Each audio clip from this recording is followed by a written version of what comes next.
आयरा जैसे ही अपने कमरे में दाखिल होती है तो सामने खावर को देखकर फुल शॉक हो जाती है और तुरंत बोल देती है, यहाँ से निकल जाओ। लेकिन खावर आयरा की तन्हाई का फायदा उठाने लगता है। थोड़ा चीप तरीके से बोलता है, तुम उस कामयार के साथ जबरदस्ती क्यों बंधी हो? उसे छोड़ दो और मुझसे शादी कर लो। मैं आज भी तुमसे प्यार करता हूँ। मैं तुम्हें ऐसे घुट घुट कर जीते हुए नहीं देख सकता।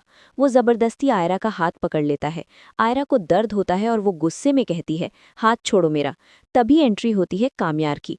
एक पल के लिए उसका खून खौल उठता है, लेकिन वो कूल बनने का ड्रामा करता है, क्योंकि वो आयरा को ये फील नहीं करवाना चाहता कि उसे सच में कितनी परवाह है। वो बस ठंडे अंदाज में बोलता है, ओए, अगर तुम्हें आयरा से मिलने का इतना ही शौक है तो बाहर जाकर मिल। ये मेरा रूम है, मुझे नींद आ रही है, चुपचाप निकल यहाँ से।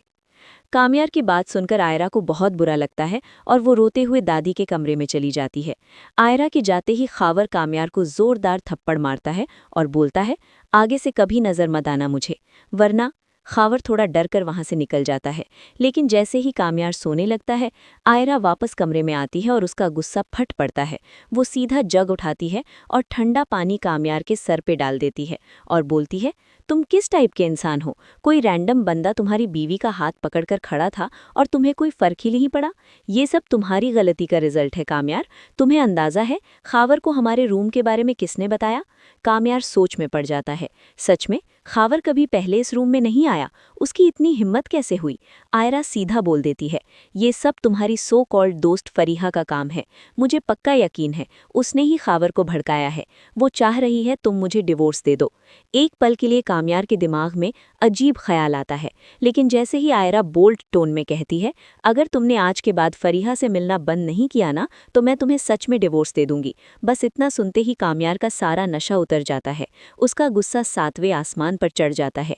वो सीधा फरीहा के घर पहुंचता है और उसका हाथ पकड़कर खींच लेता है। फरीहा की मॉम मेरूम बीच में आती हैं। कामयार बेटा क्या कर रहे हो? कामयार गुस्से में बोलता है, आंटी मैंने फरीहा को पहले भी एक चांस दिया था, उसे दोस्त माना था, लेकिन ये हद पार कर रही है। मेरूम को पहले से शक था कि फरीहा कुछ उल्टा सीधा कर रही है। अब सच सुनकर उन्हें बहुत दुख होता है। वो फरीहा से कहती हैं, अगर तुमने कामयार और आयरा से माफ़ी नहीं मांगी तो मैं तुमसे हमेशा के लिए रिश्ता तोड़ दूंगी। फरीहा टूट जाती है। वो अपनी मॉम से बहुत प्यार करती है, उन्हें फिर से हर्ट नहीं करना चाहती। अगले ही पल वो कामयार के साथ उसके घर जाती है और आयरा के सामने हाथ जोड़कर माफ़ी मांगती है। आयरा इस बार उसे माफ़ कर देती है, लेकिन एक कंडीशन पर। तुम्हें खावर के खिलाफ पुलिस कंप्लेंट करनी होगी। उसकी हिम्मत कैसे हुई मेरे साथ बदतमीजी करने की? फरीहा मान जाती है। वो खुद पुलिस स्टेशन जाकर कंप्लेंट फाइल कर देती है।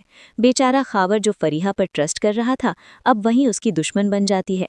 कामयार उसे अरेस्ट करवा देता है। अब दोस्तों असली गेम शुरू होता है। क्या जेल जाने के बाद खावर सुधर जाएगा या और डेंजरस हो जाएगा?